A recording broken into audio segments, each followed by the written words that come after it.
nuko rero bakunzi baje nk'uko mwamye mugamburuka nimuba ariko mushishikara kurondera ubukiriro bwanyu mubigirane icyubahiro n'ubwoba nabyo nimubigire igihe ndi wanyu gusa ariko murushirizeho kubigira ubu ntashobora kuba ariho ndi kuko Imana ari yirangura ku buntu bwayo muri mwebwe ugushaka no gukora ku buntu nyene byose nimubikore atamwidogo atamakenga kugira ngo mube inahinyuka n'aberanda abana b'Imana batagira agatosi hagati y'abantu b'iki gihe b'abahuni kandi batirinda akabi muri bo murasa yangana nk'inyenyeri mu ijuru mugumye ijambo ry'ubuzima ngo mbone ikizoni nahaza ku munsi wa Kristo kuko ntazoba nirukiye ubusa kandi kuko ntazoba niruhishirije ubusa ariko n'amaraso yanje yosesa akiyongera ku mbagwa no ku migigwa y'ukwemera kwanyu nonezerwa nkanezeranwa namwe mwese namwe rero nimunezerwe munezeranwe nanje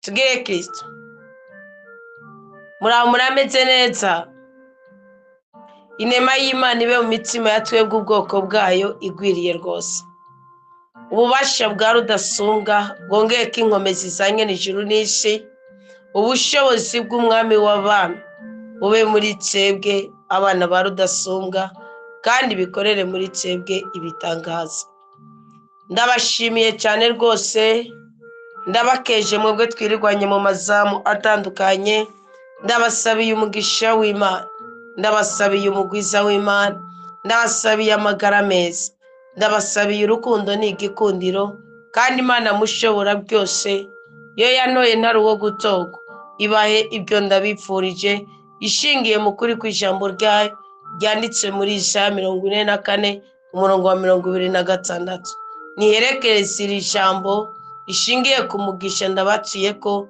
kandi irihuze n'ibigaragara mukeneye mubone kwererwa mu byo mubayemo byose wakoze wewe itara ritigeze rizima wakoze wewe umucyo wa Kristo utigeze utandukana n'ubuzima bwawe mu mpande zitandukanye ndagukeje kandi ndaguhaye ikaze muri iri zamu ryo hagati ya 3 na 6 ni zamu risozereye iyi ndwi yose tubayemo ni ndwi idasanzwe muri twebwe kuko twayigijemo amafungo yo hagati na hagati muri ya mafungo y'imisi 21 ari hagati na hagati muri iki kiringo c'ikarema ya mafungo atugeza ku igenekerezo rya 17 ukwezi kwa gatatu buri mwaka kandi ayo mafungo akaba ari ayo gusaba ikintu gishasha Imana iyo intango z'umwaka zikiza turatera akabuto tukagaterera mu bafunzwe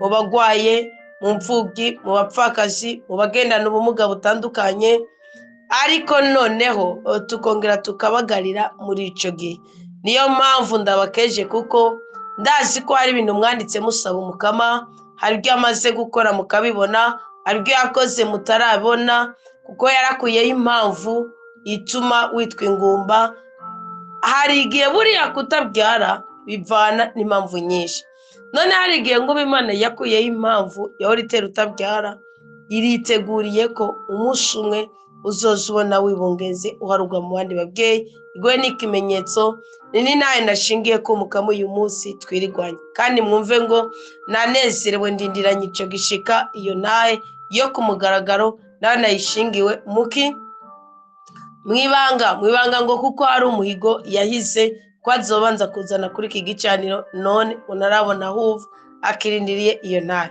nabundiye sinavuye amarangamutima yiwe ariko nanezerewe iyo ndosi nahe y'umubyeyi yibungenje yari yararondeye ikibondo akakibura numva amashimwe ku Mana ku buryo mba numva norara nubitsinda mfukamye mpagaze, ariko Imana ikabaha imigisha muyisaba.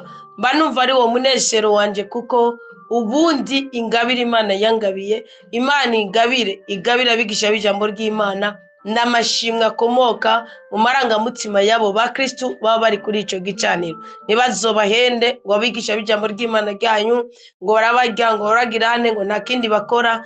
Amashimwe yabo, umushahara wabo n'amashimwe akomoka muri mwebwe.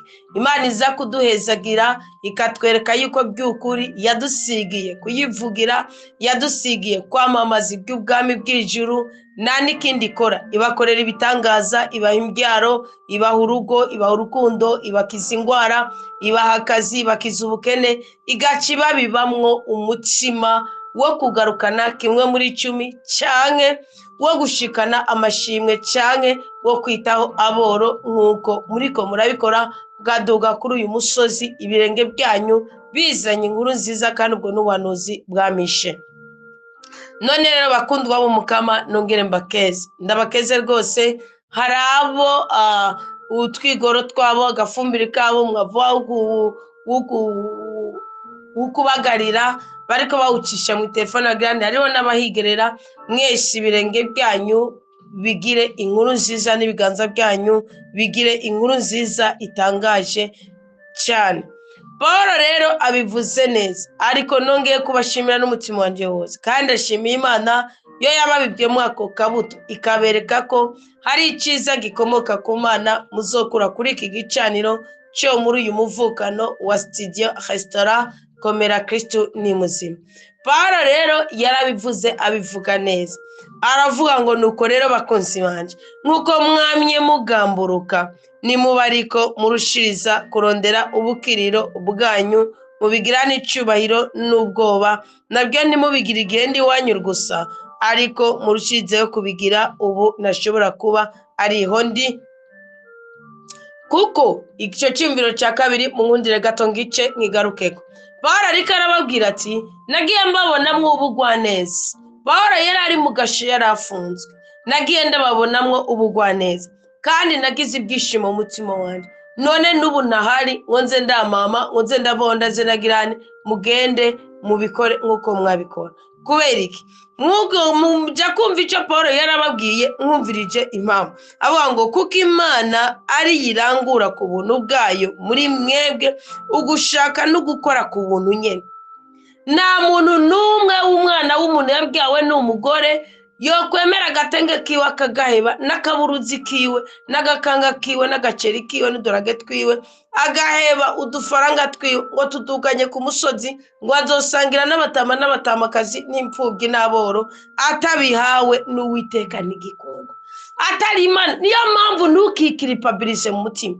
Namba wumva iryo jwi rihari, ko hari agakanzu keza, hari agapantaro, hari uturato, hari agasakoshi, hariho agatenge, hariho agapira, hariho agashati, hariho ikintu, hariho udufaranga wotanga kugira ngo usangire n'abandi bikora. Nimba wumva iryo jwi atari hari, gomba wirekere, kuko ntacyo bizobimaze. Ni Imana ibitubibamwo, kandi uko ibiba muri mwebwe niko n'Imana yabiba muri Paulo. Muzosore mu bikorwa by'abatumwa 19, yabiba muri Paulo inyota, ku buryo Paulo yicaye atari karavuga ubutumwa yabura amahoro.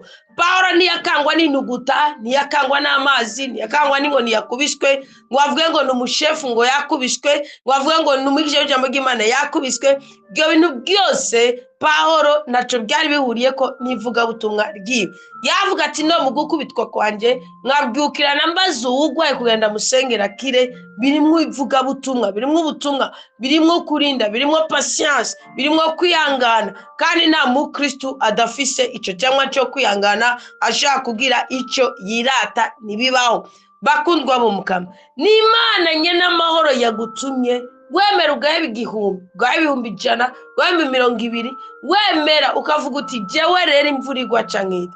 Nkunda ibiganiro ngirana namwe iyo muje kuri uyu musozi, mukavuga ingene mwiyumva. Mwavuga munashaka kuganira ukumva ko afite ikibazo bwakeneye gufatwa mu mugongo, ari agaca kubwira ngo none ninabizana ibi biharage, ninawuzana umuceri, ninakazana kagahuzu, ninatanga iki cya 10, mbese ubukene bwanje buzoba bweze.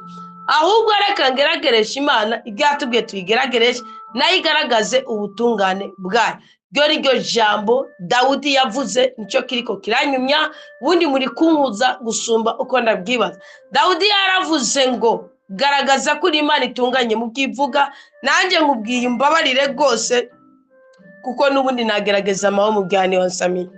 Bakundwa b'umukama, bakunzi b'ijambo ry'Imana, inshuti z'umunezero ukomoka mu ijuru, inshuti z'imigisha y'ubwoko bwose, bane ba rudasumbwa, mwebwe muri abo mu ruhongore rwitaweho n'ijuru, reka mbabwirire ijambo. Urahiriwe wewe wumva ko umunezero wa mugenzi wawe ari ibyishimo byawe. Hari abandi bahisemo ko kujya mu kabare kumenagurana, ariyo n'umuntu aryoherwa ari uko ariko ararwana, ari uko ariko arahohotera, ari uko ariko arabesha, ari uko ariko aravugagizwa. None rero wahisemo igisumba byose, sibyo? Ngo kuko Imana ariyo irangura ku buntu bwayo muri mwebwe, ugushaka no gukora ku buntu nyene. Byose ni mu bikora atamwidogo atamakenga. Amakenga n'umwidodombo ni intambamyi. Aka kantu mukanyumvire, amakenga umwidodombo bundi umwidodombo ubera mu mutima w'umuntu no kuri we nyene. Amakenga abera mu mutima w'umuntu kubera analize y'ikintu yabonye.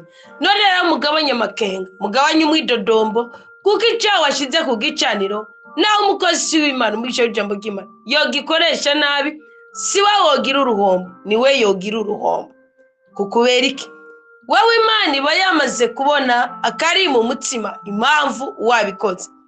Wowe wabikoze nabi, nkunda Imana yahaye Samuel Ana inyaga Hofune na Finerashi Heli, irica Heli Elokana rabaho, sibyo? Kubera iki? Kubera iki? Bundi Imana inyaga iburyo igashira ibubafu, yanyaga ibubafu igashira uburyo, sibyo? Ikura inyuma igashira imbere, yashira imbere inyuma ikashibura. Kukubera iki? Ana majambo ari muri Bibiliya nuko nagenda babwira amaverse biblique birimo. Nko gukura, nko gushira imbere igashira inyuma ni Yozuwe 5:9, sibyo? Kunyaga iburyo igashira, kunyaga ibubafu igashira iburyo, kunyaga iburyo igashira ibubafu ni kuri Heli na Elokana. Yari umuntu muto kuri Heli, ariko Elokana yarose ikibondo Samuel, yugura n'izindi mbyaro kuri Ana. Heli aranyagwa no kwicwa aricwa. Kunyaga ibubafu igashira iburyo ni kuri Dawudi umwami na Abigayeli yahavuye aba umugore w'umwami Dawudi, hama n'umugabo wiwe Nabali. Iyo uri gito, Dawudi yarasanzwe akomeye, mugube gito bwa Nabali bwatumwa nyaga umugore no kwicwa aricwa kugira ngo atidodombera mu gihugu cy'Uwiteka. None rero kwidoga ni ikintu kibi cyane. Kwidodomba ni inzitizi, ni intambamyi, ni inkota itema igatongo rigakura imigisha mu buzima bwacu. Amakenga ni ikintu kibi. Bundi amakenga kuyagira ku kintu kigaragara ni byiza na Bibiliya bidusaba. Mugaba amakenga ku kintu cy'umwuka, ikintu ukoze urondera inyungu ishingiye ku mugisha, urondera inyungu ishingiye ku muhezagiro. Amakenga ni intambamyi yo guhezagirwa. Wamaze kukirekura n'umutima wawe, ukaba ukirekuye ushingiye ku ijambo ry'Imana wigishije, nta mpamvu, kuko nukomeza kugaragaza amakenga uzokomeza kwidodomba no kuzana critique zikenewe, ukomeze gucreya irigara ridakenewe, usanga witeranije n'Imana kandi icyo wakoze cyagaragaza ukwihuza n'Imana. Bararavuze ngo kuko Imana ari yirangura ku buntu bwayo muri mwebwe, ugushaka n'ugukora ku buntu nyene. Byose ni mubikore atamwidogo atanamakenga, kugira ngo mube intahinyuka n'aberanda, abana b'Imana batagira agatosi hagati y'abantu b'iki gihe b'abahuni kandi batsirinda akabi. Birasigura ngo ngwiki ushobora gukora ineza, ariko kubera babantu b'abahuni, babantu batsirinda akabi, ugasanga watakaje ya neza warugiye gukora, ugasanga watakaje ya neza Imana yari yateretse muri wewe.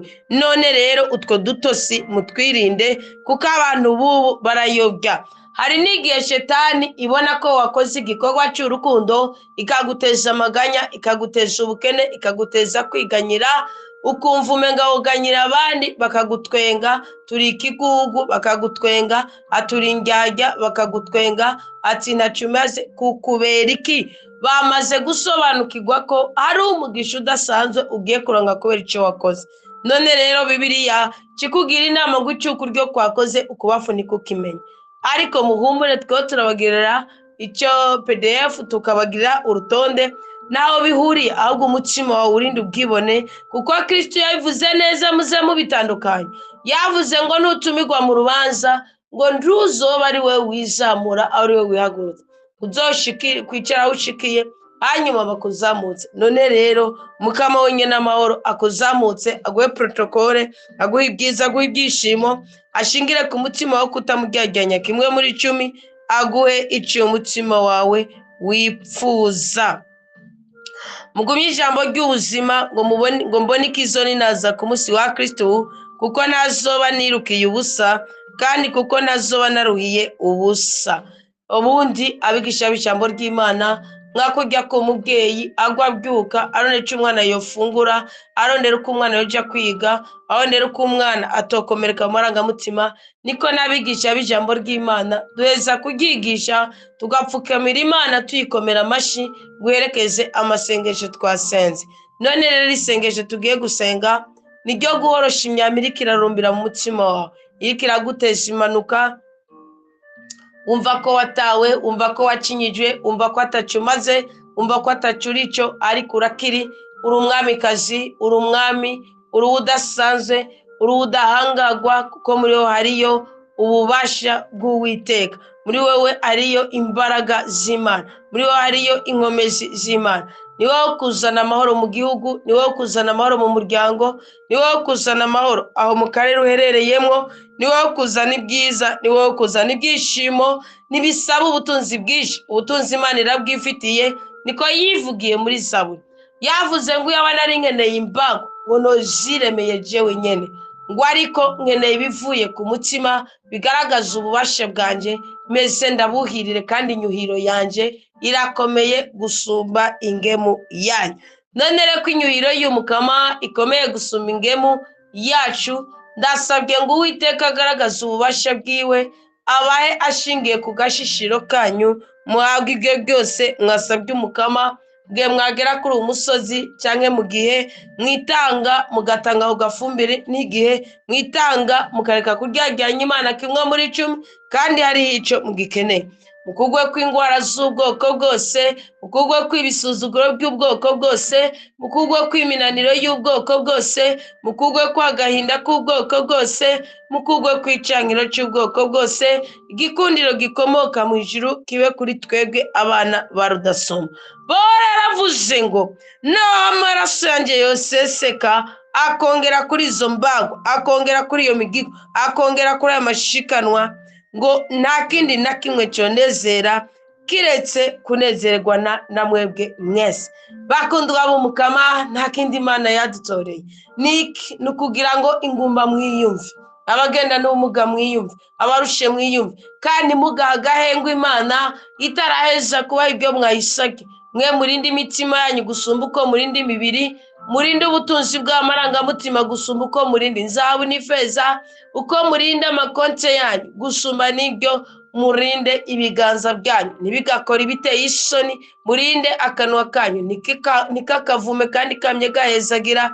Gira imbabazi, witwarike guhezagira, twese hamwe tunezerwane, kuko Uwiteka yaduhunze ibyiza bitandukanye. Ndasozere, ndashaka uzamura amarangamutima yawe, ushingire ku cyo wasabye Umukama. Tumusaba umugisha, tumusaba umugwiza, tumusaba umunezero, tumusaba uburinzi, tumusaba ubudahangagwa. Usezere ibyo bidiyabete by'urutavanako, usezere ama hypertension, usezere ama vertige, ibyo bizunguzungu, usezere uwo mugongo wa muri kuriyabira. Tanga urukora udukogwa, nta mumama adakora udukogwa. utangure udukora udukorwa, nta mukobwa adakora udukorwa, usozere ibyo bihe byawe byo kubabara. Nta mukobwa wo guhana igisuzuguro buri kwezi, ntabwo ari ngombwa ngo abantu n'abarozi bamenye ibihe byawe. Usezerere icyo cyangiro, usezerere uko kwinjira mu rukundo ukarukugwamwo, usozerere uko kureshwa akarongorwa abandi, usezerere uko kuresha akarongora abandi, usezerere kubyarira ukuzimu, usezerere gukorokesha inda, usezerere izina ubugumba. Uwiteka aguhindura izina nk'uko Isaya 66 abivuga. Uno mwanya mwiza uko wandika ikigabane gishasha cy'igitabo cy'ibikorwa by'abatumwa. Uwiteka kandi ahaze umutima wawe byose umushaka ko, kuko Imana iri kumwe natwe, kuko Imana iri mu ruhande rwacu, umubisha wacu nta jambo afishe. Ngaho turavuye kwa Farawo, dusigaje iminsi 3 yonyene ngo twakire cya kintu gishasha. Ejo ku munsi w'Imana no ku wa mbere no ku wa kabiri, niyo minsi dusigaje ngo duhabwe ikintu gishasha. Namba Daniyeli Uwiteka yaramubwiye ngo Daniyeli ugipfukama nari nakwishyuye. Namba Daniyeli Imana yaramubwiye ngo Daniyeli ntibasuye kubahenda, ntibasuye guhenda ubwoko bwawe. Nzice n'ibwiza kubagirira, ntabwo ari imigambi y'inabi, ahubwo ni imigambi y'ineza. Ndagomba kubaremamo umutima mushasha. Yabasanze mu buhungiro, ubuhungiro urimo sindabuzi. Harimo ubuhungiro bwagutaye mu gahinda, bwagutaye mu mubabaro. Uri guhunga amadeni, uri guhunga ubugumba, uri guhunga abakuzi, uri guhunga ubusambanyi, uri guhunga ububeshi. Hagiye dukora ibyaha, tugateba tukababara, tugateba tukazigira, tugateba tukazempera. Munyasamariyakazi, kubera ko yari indayizwi muri Isirayeli, yarasigaye amasaha abandi bari kuruhuka, ariyo masaha ajya kuvoma. Ayo masaha niyo yahuriye ko na Kristo. Bw'izina rya Yesu Kristo, uyu mwanya nawe uhure na Kristo, uyu mwanya uhure n'Uwiteka. Uyu mwanya inzira wagendeyemo ni nyinshi, zaguhuje n'abasambanyi urasambana biremera, zaguhuje n'imborego uraboregwa biremera, zaguhuje n'abaraguza uraraguza biremera, zaguhuje n'abarusha uraruha biremera, zaguhuje n'abagowe uragogwa biremera, zaguhuje n'abananije igihugu urabikora nawe biremera. Uyu munsi urabohoka, uyu munsi uratabagwa, uyu munsi urahindurirwa amateka, uyu munsi uranezerwa, uyu munsi urahinduka nusubira kwisambanya simbyemera, uyu munsi urahinduka nusubira gusambana n'inyamaswa mu ijoro, uyu munsi urahinduka nusubira gusambana n'indushi mu ijoro, nusubira gusambana n'amajini,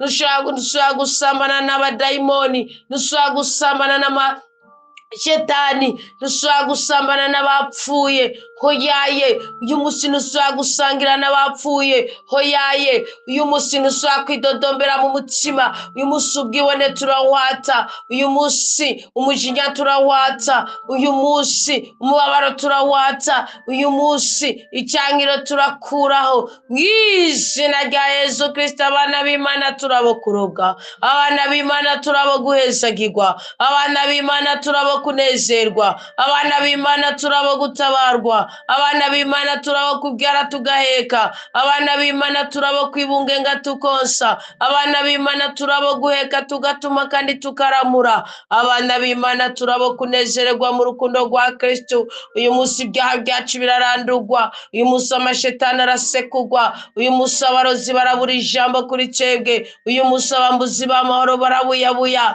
baracika intege. Uyu munsi Uwiteka aratwigarurira, aratomatongora, nta mbuga ya runani ihari, nta kijya kibuza umumarayika gutwika.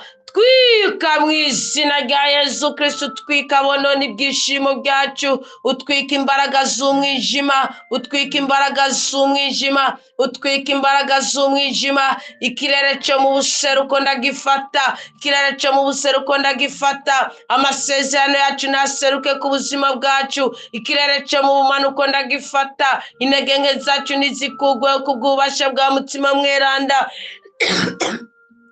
Ikirere cyo mu buraruko ndagifata. Turararukana intsinzi, turararukana amahoro, turararukana ubwigenge, turararukana umwidegembyo, turararukana igikundiro, turararukana icubahiro, turararukana ubutunzi. Mu izina rya Yesu Kristo ubukene turashibura, mu izina rya Yesu Kristo ubukene turashibura, mu izina rya Yesu Kristo umubabaro turashibura, mu izina rya Yesu Kristo agahinda turashibura.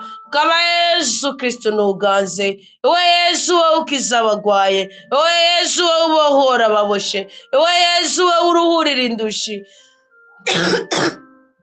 Yesu uyu munsi nudukize, Yesu uyu munsi nutubohore, kama Yesu ufata ijambo mu bwongo bwacu, turaseka serezo mu bwongo, turasumuka wugwiba, turasumuka uruzererezi, turasumuka ukurambirwa. Yesu mu izina ryawe ngwino utembere mu gihugu cyacu, ngwino utembere mu gihugu cyacu, ngwino wigarura inzego zose, ngo wigarura abatware bose, ngo wigarura abagabo bose, ngwino basubize ijunja n'ijambo, ubakure ku mwuka wo kwa Baraka, ubakure ku mwuka wo kwa Baraka, ariko kandi wigarure n'abakenyezi, ubashire mu mwuka wo kwa Debora, mwuka wo kwisobanukirwa, kugira ngo no muri kwa kubura ijambo kw'abagabo, abagore n'abaheze bisobanukirwe, kuko Debora yabaye umunyakuri, ntiyigeze asuzugura Lapidoti. Debora yabaye umunyakuri, ntiyigeze asuzugura Baraka, ahubwo arambwiye ngo turajana, ngo ahubwo nitujana bamenya ko intsinzi yitirirwa umugore, araheza aramurindisha.